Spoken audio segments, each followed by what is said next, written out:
Na cabana de Josiah Messer, um fogo ardera continuamente por 5 dias completos, sem que nenhuma tora fosse adicionada. O trio de caçadores na entrada ficou estupefato com a cena que se desenrolava diante deles lá fora. Durante o inverno de 1842, em Montana, as temperaturas caíram para menos 29 graus Celsius. Letais o suficiente para ceifar uma vida em horas se o calor se perdesse. Dentro da modesta cabana de toras de Josiah, o interior era tão ameno que ele trabalhava apenas de mangas de camisa. Ele cuidava de um recinto redondo de tijolos no chão, dentro do qual brasas carmesim emitiam um calor constante e persistente.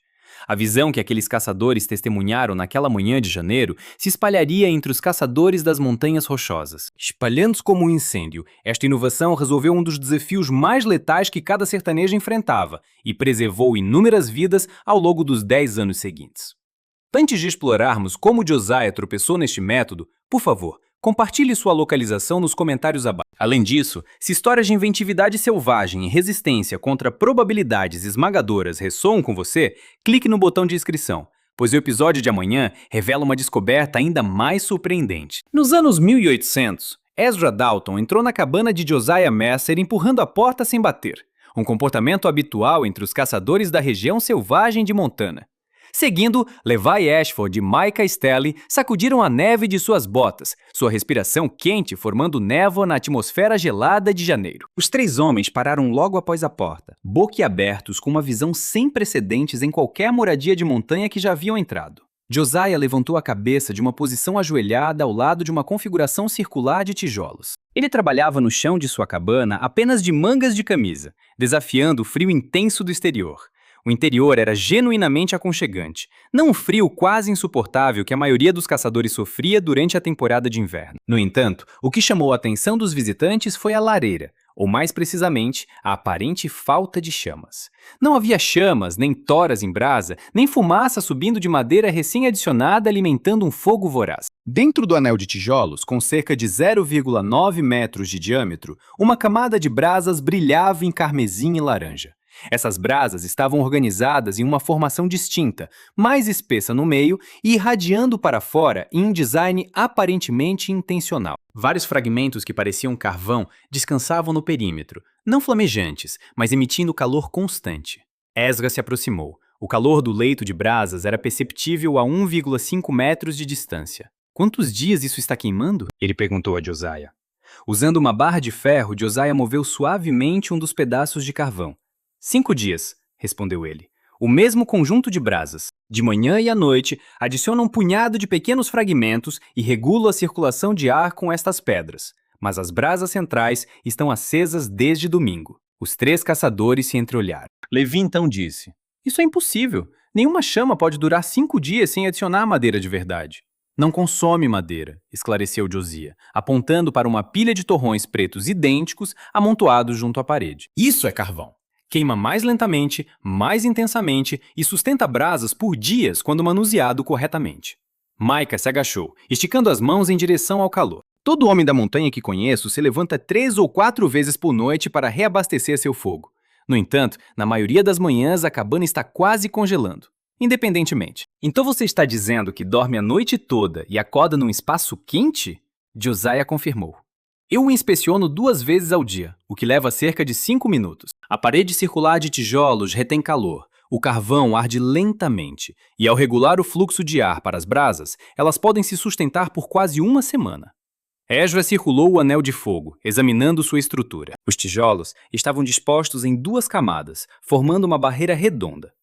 Pedras planas foram colocadas em pontos específicos no topo, deliberadamente posicionadas para limitar o fluxo de oxigênio. Toda a montagem parecia intencional, construída de forma nada parecida com as lareiras improvisadas típicas dos sertanejos. "Isso parece bastante trabalhoso", observou Ezra, mas sua voz indicava admiração. Apesar de suas próprias ações, forjar este anel e produzir tanto carvão, por que não simplesmente cortar mais lenha? O rosto de Josiah tornou-se grave, mais solene porque 3 invernos antes, meu companheiro Aaron morreu de frio dentro de uma cabana enquanto uma pilha cheia de lenha estava intocada do lado de fora. Durante o nosso sono, as chamas morreram, e venho lidando com este problema desde aquela noite.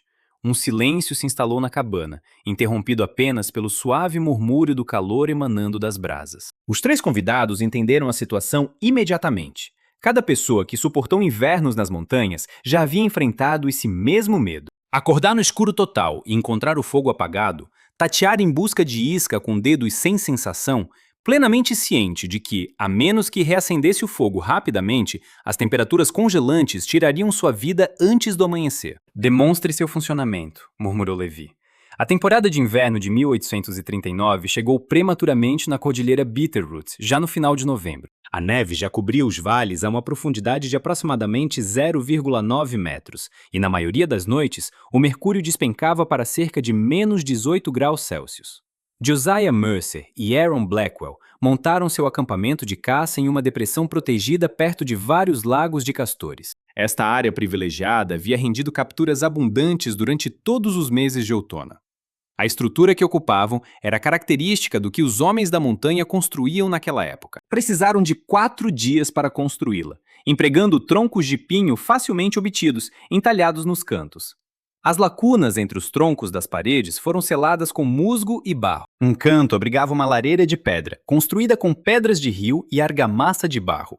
Uma pequena abertura coberta com pele de animal raspada permitia a entrada de uma luz diurna fraca. O abrigo bloqueava o vento e a maior parte da nevasca, o que era suficiente para seus propósitos. Aaron, 32 anos, era do Vermont e havia trabalhado como caçador nas Montanhas Rochosas por 6 temporadas de caça. Ele era capaz, confiável e de temperamento calmo. Ele e Josiah eram parceiros há 2 anos, colaborando suavemente e dividindo tarefas sem desentendimentos. Eles estabeleceram hábitos que tornavam a vida no interior do país sustentável, como um cronograma rotativo para o turno da noite durante os períodos mais rigorosos do inverno. O turno da noite não se destinava a afastar perigos. Ao contrário, seu propósito era manter o fogo aceso. Um fogo destinado ao aquecimento, não ao cozimento, exigia reabastecimento a cada 2 horas. Se fosse permitido que se reduzisse as cinzas, a temperatura interna cairia para igualar o nível externo dentro de 60 minutos durante o frio extremo, uma situação que poderia ser letal. No dia 9 de fevereiro de 1839, era responsabilidade de Aaron manter a vigília noturna. Aquele dia havia sido intensamente frio, com temperaturas tão baixas que qualquer pele descoberta ficaria congelada em minutos. Eles inspecionaram suas linhas de armadilhas às pressas e estavam de volta à cabana em meados da tarde. Consumiram um jantar composto de carne de veado seca e bannock, e então se prepararam para a longa noite que se aproximava. Josiah assumiu o período de descanso inicial, enrolado em peles de bisão em sua área de dormir elevada. Aaron permaneceu perto da lareira com um livro que havia trazido de Vermont, uma coleção de dramas de Shakespeare, que ele folheava à luz das chamas durante as longas noites de inverno. As chamas queimavam constantemente, com troncos de pinho estalando emitindo calor e iluminação.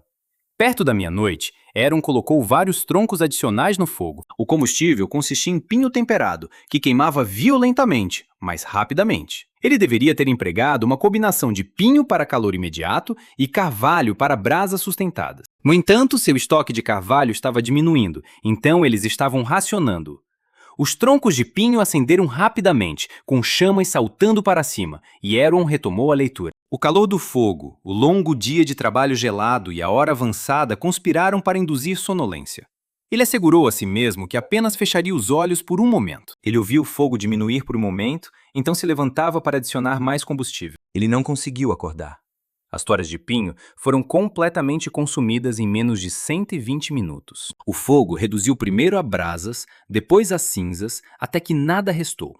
A temperatura interna da cabana começou a cair imediatamente, e por volta das 3 horas já tinha caído significativamente. Por volta das 4 horas, o interior estava abaixo de 0 graus Celsius, igualando a temperatura externa de menos 32 graus Celsius. Josiah acordou pouco antes do amanhecer, percebendo algo errado mesmo antes de estar totalmente consciente. O frio atingiu de imediato, e na escuridão ele podia ver a própria respiração. A lareira estava totalmente apagada, sem restar uma única brasa. Ele chamou o nome de Aaron, mas não obteve resposta. 2 dias depois, Josiah enterrou Aaron em uma encosta acima dos lagos de Castor. A terra estava congelada, então cavar a sepultura exigiu acender fogueiras para descongelar o solo seção por seção. O processo levou a maior parte do dia. Ele marcou o local com um monte de pedras e disse algumas palavras que achou que Aaron teria gostado. Embora não fosse uma pessoa religiosa, a cerimônia pareceu vazia. Ele permaneceu no acampamento pelo resto do inverno, completando a temporada de caça sozinho. Suas tarefas o ocupavam durante o dia, mas as noites eram difíceis. Toda noite, ao avivar o fogo antes de dormir, ele lembrava de Aaron sentado naquele mesmo lugar. Quente e confortável em um momento, morto no outro, a pura imprevisibilidade o atormentava. Eles tinham lenha abundante, a cabana era segura e Aaron simplesmente tinha adormecido em um momento infeliz. Josiah acordava várias vezes por noite para verificar o fogo, incapaz de confiar que ele continuaria aceso. Ele adicionava lenha à meia-noite, depois novamente às 2 e 4, nunca dormindo mais que algumas horas seguidas. Em março, ele estava exausto de meses de sono interrompido, mas vivo.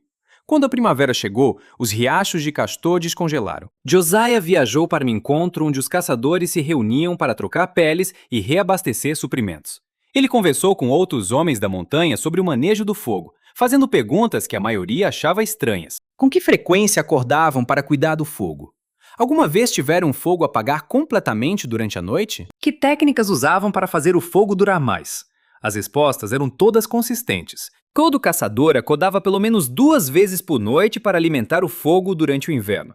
A maioria acordava 3 ou 4 vezes. Alguns afirmavam que conseguiam manter o fogo aceso por 6 a 7 horas, cobrindo cuidadosamente as brasas com cinzas para retardar a queima. Mas até eles admitiam que isso não era confiável. Se a madeira estivesse muito seca, queimava rápido demais. Se estivesse muito molhada, o fogo fumegava e apagava. O vento, descendo pela chaminé, podia espalhar as brasas cuidadosamente abafadas. Uma tora rolando da pilha podia expor o leito de brasas a muito ar e queimar todo o combustível em 60 minutos. Alguns caçadores faziam fogueiras enormes antes de dormir, esperando que a massa de madeira queimando durasse até de manhã.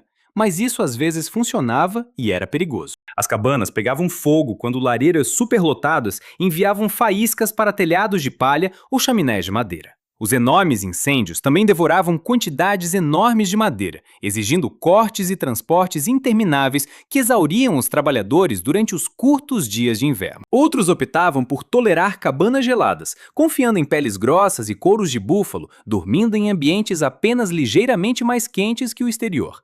Essa abordagem era suficiente até falhar. Mortes por hipotermia ocorriam dentro das cabanas com mais frequência do que as pessoas queriam admitir.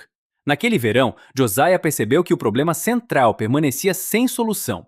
Um fogo exigia supervisão humana ininterrupta. Se essa vigilância falhasse por apenas algumas horas, o resultado poderia ser fatal. Simplesmente tinha que haver uma solução superior. Durante o verão de 1839, Josiah passava o tempo caçando e pensando. Sua mente voltava constantemente à questão do gerenciamento do fogo, enquanto passava longos dias inspecionando linhas de armadilhas ou processando peles de castor. Ele se pegava analisando a natureza da combustão, retenção de calor e consumo de combustível com uma intensidade beirando a obsessão. Seus pensamentos voltavam repetidamente à sua infância na Pensilvânia, onde seu pai, Daniel Mercer, trabalhava como ferreiro em uma pequena cidade perto da Filadélfia. Quando menino, Josiah passara inúmeras horas na forja de seu pai, observando o metal ser aquecido e moldado, absorvendo os ritmos do ofício do ferreiro. Ele nunca seguiu esse ofício. Um fogo de forja diferia fundamentalmente de um fogo de cabana. Em sua essência, um ferreiro precisava de calor intenso e concentrado que pudesse ser mantido por horas. Ao trabalhar metal, o combustível era carvão mineral, não madeira. Além disso, o fogo exigia a regulação cuidadosa do fluxo de ar para controlar a temperatura. Ar em excesso fazia o carvão queimar muito quente e rápido, desperdiçando o combustível. Ar insuficiente e o fogo morreria mesmo com muito carvão restante. Josiah lembrava-se de seu pai usando um fole manual para forçar ar na forja quando era necessário calor intenso. Mas para trabalho sustentado em temperatura moderada, seu pai ajustava aberturas e amortecedores, restringindo o fluxo de ar para fazer o carvão queimar lenta e constantemente. Um fogo de forja bem cuidado podia queimar o dia inteiro com uma única carga de carvão, sendo o combustível consumido gradualmente, em vez de em combustão rápida. Esse princípio era o oposto dos fogos de cabana. A maioria dos caçadores acreditava que mais fluxo de ar era sempre melhor. Eles construíam lareiras com grandes aberturas e boa tiragem, pensando que isso fazia os fogos queimarem mais quente. Queimava mais quente, mas também queimava mais rápido, consumindo madeira a um ritmo que exigia reabastecimento constante. E se os fogos de cabana precisassem de menos ar, não mais? E se o objetivo não fosse o calor máximo, mas o calor sustentado pelo maior tempo possível? Essa ideia parecia contraintuitiva. No entanto, quanto mais Josiah pensava nos princípios de gerenciamento da forja, mais sentido fazia. Havia outro elemento. Ele lembrava do trabalho de seu pai que carvão mineral não era igual à madeira. A madeira queimava com chama, liberando sua energia rapidamente. O carvão mineral podia queimar com chama mínima, brilhando quente e emitindo calor de forma constante por longos períodos. Uma camada de carvão mineral em uma forja podia manter a temperatura de trabalho por horas, sem adicionar combustível. As brasas existentes simplesmente irradiavam calor consistente, enquanto eram lentamente consumidas. Josiah nunca vira ninguém usar carvão mineral para aquecimento de cabanas. A madeira era abundante nas montanhas, e o carvão mineral tinha que ser transportado de fontes distantes a grande custo. Mas havia outra opção. Ele lembrava da Pensilvânia que os fabricantes de carvão vegetal pegavam madeira e a queimavam em condições com falta de oxigênio, convertendo-a em carvão vegetal. O processo parecia desperdiçador, usar madeira para fazer um combustível diferente, mas o carvão vegetal tinha propriedades que a madeira não tinha. Queimava mais quente, produzia menos fumaça e, acima de tudo, podia manter camadas de brasas que duravam muito mais que fogos de madeira. No final do verão, Josiah havia formado uma teoria. Um calor incomum marcou a primavera de 1840. Fazendo com que a camada de neve das montanhas derretesse cedo e tornando o alto país acessível para viagens. Ao produzir carvão a partir da madeira da montanha e construir um sistema de fogo contido que limitava o fluxo de ar, ele conseguia manter um fogo por dias, em vez de apenas horas. Durante a temporada de caça, Josiah trabalhava nos riachos de castores com grande eficiência, mas seus pensamentos estavam em outro lugar. Ele estava elaborando experimentos que ocupariam todo o verão, testes que os outros caçadores considerariam inúteis e trabalhosos. Em junho, depois de vender suas peles no posto comercial, Josiah voltou ao seu acampamento de inverno e começou a produzir carvão. Embora fosse novato nisso, ele lembrou dos fundamentos ao observar os carboneiros perto de sua residência na Pensilvânia. Esse processo exigia que a madeira fosse queimada em um ambiente com oxigênio extremamente restrito, permitindo a carbonização em vez da combustão completa. Ele começou escavando uma cova de aproximadamente 1,2 metros de profundidade e 1,8 metros de largura, e depois a encheu com madeiras de lei rachadas, principalmente carvalho e bordo, colhidas nas florestas próximas. A seleção dessas madeiras específicas foi intencional, pois ele se lembrou da observação de seu pai de que as madeiras de lei densas produzem carvão de forja superior. O pinho e outras madeiras macias, por outro lado, queimavam muito rápido e produziam carvões inferiores depois que a cova era carregada. Josiah acendeu a madeira e deixou o fogo se estabelecer bem. Em seguida, cobriu a madeira em chamas com uma camada de galhos e folhagens frescas, e depois aplicou uma camada generosa de terra. Essa cobertura reduziu drasticamente o fornecimento de oxigênio.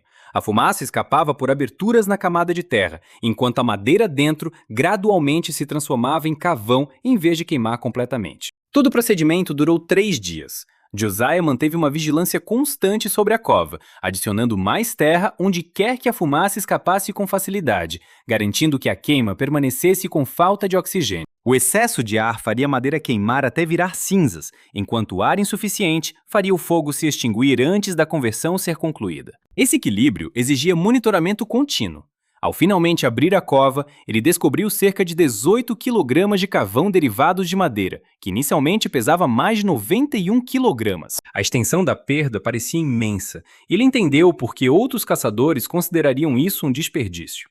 Cerca de 5 kg de madeira eram queimados para produzir apenas 1 kg de carvão. Superficialmente, isso parecia ilógico, mas Josiah estava convencido de que a troca valeria a pena no final.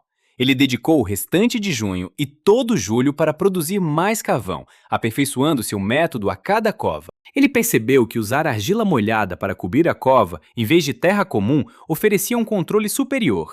Ele também descobriu que o carvão de madeiras de lei era mais compacto e queimava por mais tempo do que o de madeiras macias. Ele descobriu que pedaços maiores de madeira produziam carvão mais utilizável, em comparação com os pequenos, que frequentemente viravam cinzas. Apesar de seus melhores esforços, em agosto ele havia fabricado quase 91 kg de carvão, armazenados cuidadosamente em sua cabana para protegê-los da umidade. Os caçadores visitantes acreditavam que ele tinha enlouquecido.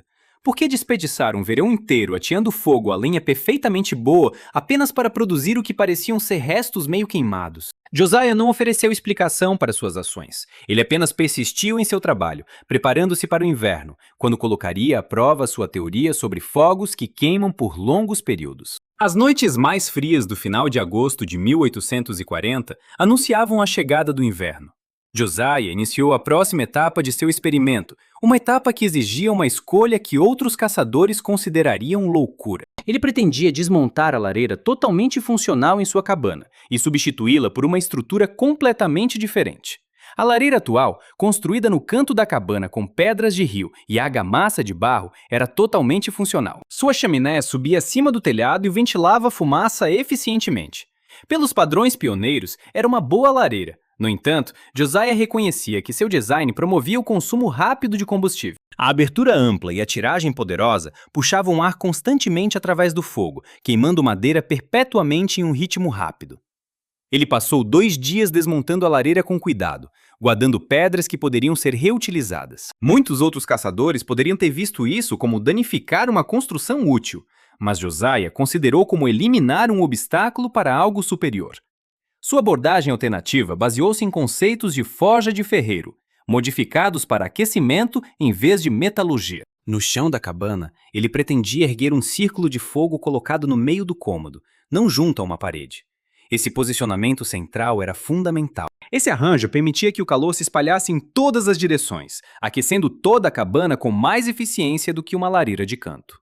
Do riacho, ele coletou pedras planas, escolhendo aquelas de dimensões semelhantes. Ele procurou pedras adequadas para empilhar em camadas uniformes, formando uma parede circular com cerca de 0,9 metros de diâmetro.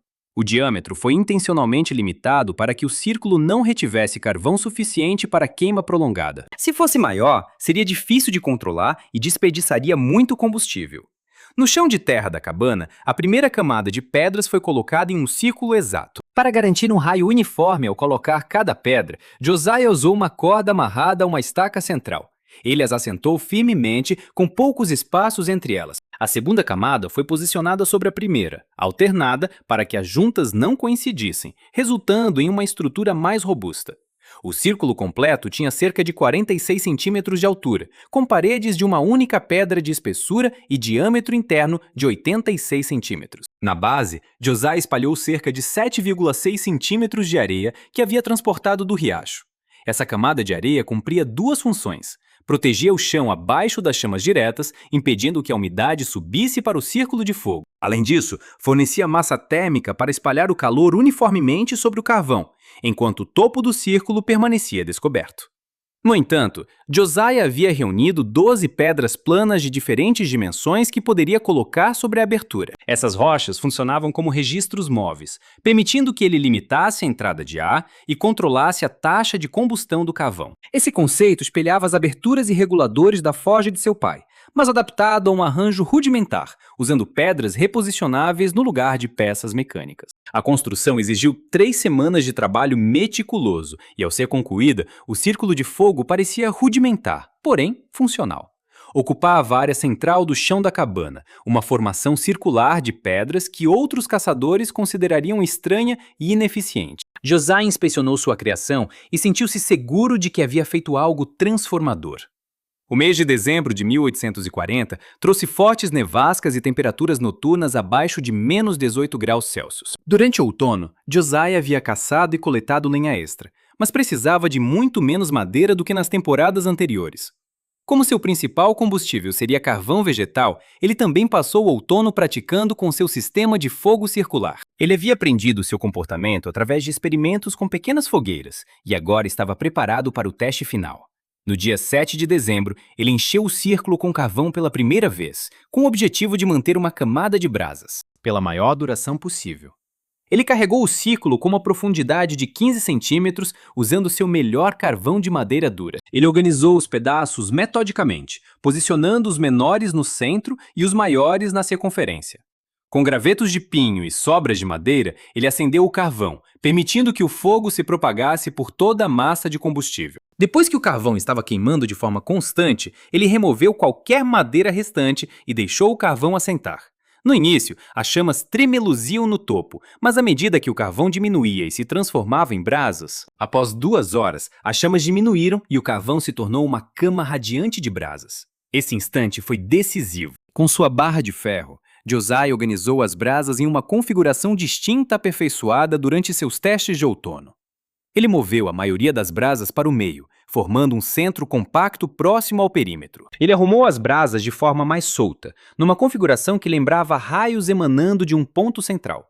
Colocou pedras chatas sobre a borda do anel, cobrindo cerca de 2/3 da abertura. Deixou aberturas onde podia ver as brasas e por onde o mínimo de ar podia chegar ao combustível. Comparado a uma fogueira aberta, as pedras reduziram drasticamente o fluxo de oxigênio, fazendo o leito de brasas brilhar de forma constante e irradiar calor para fora. Ao anoitecer, a cabana esquentou rapidamente e a temperatura interna ficou confortável o suficiente para Josiah trabalhar sem seu casaco pesado.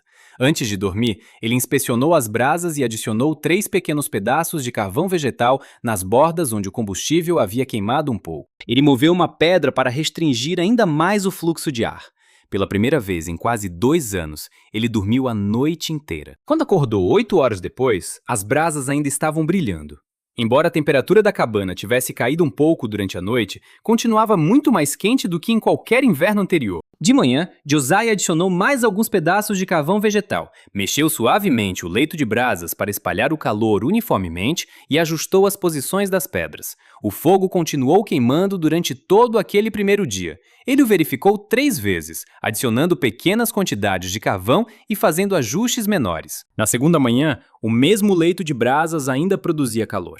No terceiro dia, Josiah entendeu que havia alcançado mais do que esperava inicialmente. O leito de brasas queimou por 6 dias antes de precisar ser totalmente substituído. Durante esse período, ele adicionou cerca de 7 kg de carvão vegetal no total, enquanto uma fogueira comum de lenha teria consumido aproximadamente 45 kg de madeira. O sistema funcionou exatamente como ele havia hipotetizado. O impossível se tornara realidade. E janeiro de 1841 trouxe as temperaturas mais frias que Josiah havia encontrado durante seus 8 anos nas Montanhas Rochosas. O termômetro preso do lado de fora da porta de sua cabana registrou menos 34 graus Celsius em várias noites. Durante o dia, as temperaturas raramente subiam acima de menos 23 graus Celsius. O frio era implacável. Do tipo que congela a pele exposta em minutos e transforma a respiração em cristais de gelo antes que se dissipe. Este era o verdadeiro teste de seu sistema de queima de carvão. Frio moderado era uma coisa, mas frio extremo que mata tanto humanos quanto animais era totalmente diferente. Se seu anel de fogo falhasse em tal clima, ele morreria antes de voltar à queima tradicional de lenha. Mas o sistema não falhou. Josiah desenvolveu uma rotina que exigia que ele verificasse o fogo 2 vezes ao dia, uma de manhã e outra à noite. Cada verificação levava cerca de 5 minutos. Ele inspecionava a condição do leito de brasas, notando quais seções haviam queimado e quais ainda estavam densas. Adicionava pequenas quantidades de carvão vegetal nas áreas que precisavam de combustível, geralmente de 3 a 5 pedaços por verificação. Ele mexia suavemente o leito de brasas com sua barra de ferro, redistribuindo as brasas para garantir distribuição uniforme do calor.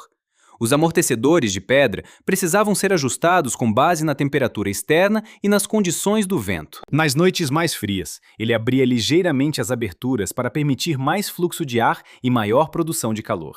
Em dias mais calmos e quentes, ele restringia ainda mais o fluxo de ar para conservar combustível. Os ajustes eram sutis, movendo pedras por centímetros em vez de metros, mas afetavam significativamente a taxa de queima e a produção de calor. Sua cabana manteve uma temperatura interna consistente entre 4 e 10 graus Celsius, mesmo durante o pior frio. Isso era muito mais quente do que qualquer cabana de caçador que ele havia visitado. A diferença era notável. Ele podia trabalhar dentro de casa sem casacos pesados e podia dormir sem empilhar todas as peles e cobertores que possuía.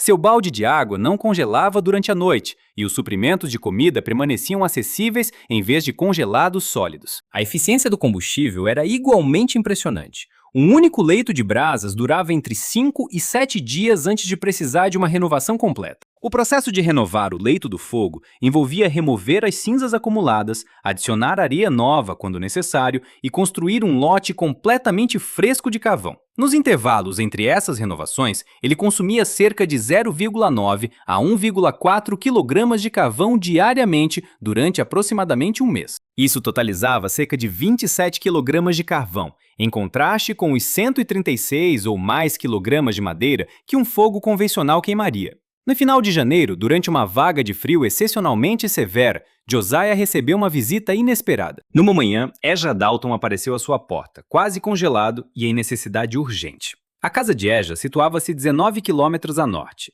O seu fogo apagou-se durante a noite enquanto a temperatura caiu para menos 37 graus Celsius. Ele mal tinha sobrevivido à noite e partiu ao amanhecer para procurar ajuda na cabana mais próxima, que acabou por ser a de Josiah. Josiah acolheu Ezra na cabana, oferecendo-lhe café quente e um lugar perto do anel do fogo para descongelar.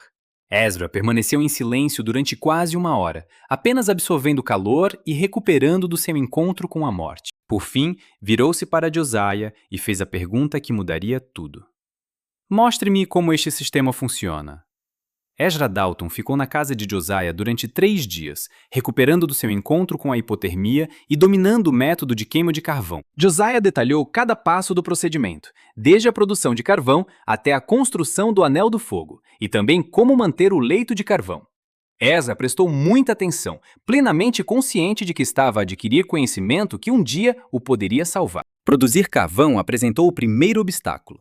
Ezra nunca tinha tentado antes e considerava o conceito de queimar madeira para gerar um combustível alternativo como pouco intuitivo. No entanto, Josiah explicou-lhe o raciocínio. O carvão queima mais lentamente e a uma temperatura mais elevada do que a madeira. Isso permitia que os leitos de carvão permanecessem ativos durante dias. Ao contrário da madeira, que durava apenas horas, o trabalho inicial produzia um combustível consideravelmente mais eficiente para aquecimento contínuo.